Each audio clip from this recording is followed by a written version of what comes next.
সিলেটের বিয়ানীবাজারে আলোচিত কিশোরীর রায়কা আক্তার রিয়া হত্যা মামলার এজাহারভুক্ত একমাত্র আসামি আবু বক্করকে গ্রেপ্তার করেছে পুলিশ। শনিবার ১২ জুলাই রাত ৯টা ৫ মিনিটের দিকে তথ্য প্রযুক্তির সহায়তায় পরিচালিত বিশেষ অভিযানে সিলেটের গোলাপগঞ্জ উপজেলার টিকরবাড়ি এলাকা থেকে তাকে গ্রেপ্তার করা হয়। গত ১০ জুলাই দুপুরে আবু বক্কর তার নিজ কন্যা রায়কা আক্তার রিয়াকে ধারালো দা দিয়ে কুপিয়ে হত্যা করেন। এ ঘটনায় বিয়ানীবাজার থানায় একটি হত্যা মামলা দায়ের করা হলে আবু বক্করকে এজাহারভুক্ত একমাত্র আসামি করা হয়। ঘটনার পর থেকেই তিনি আত্মগোপনে ছিলেন। তাকে গ্রেপ্তারে অভিযান শুরু করে বিয়ানীবাজার থানা পুলিশ। তথ্য প্রযুক্তির সহায়তায় তার অবস্থান শনাক্ত করে অভিযান চালিয়ে অবশেষে গোলাপগঞ্জ উপজেলার টিকরবাড়ি এলাকা থেকে তাকে গ্রেপ্তার করা হয়। পুলিশ জানিয়েছে, গ্রেপ্তারকৃত আসামিকে আইনগত প্রক্রিয়া শেষে আদালতে সোপর্দ করা হবে। একই সঙ্গে মামলার তদন্ত কার্যক্রম অব্যাহত রয়েছে। চাঞ্চল্যকর এই হত্যাকাণ্ডের পর এলাকা জুড়ে শোক ও উদ্বেগের সৃষ্টি হয়। ওনার শাশুড়ির কাছ থেকে একটা দা চাইছি যে আমি গাছের ডাল কাটবো।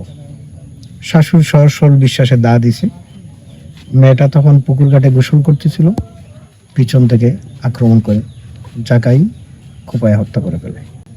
এই ঘটনাটি আসলে অনাকাঙ্ক্ষিত। আমরা এটার জন্য দুঃখ প্রকাশ করছি। এই ধরনের ঘটনা আমাদের সমাজে যেন আর না ঘটুক। আমরা বাচ্চাদের হাতে মোবাইল, এই মোবাইলের কারণে কিন্তু এই ধরনের ঘটনাগুলো ঘটতেছে। আমরা যদি সকল অভিভাবক সচেতন হই, মেয়েদের, বিশেষ করে মেয়েদেরকে আমরা যদি মোবাইল ব্যবহার থেকে বিরত রাখতে পারি, এই ধরনের ঘটনা ঘটবে না।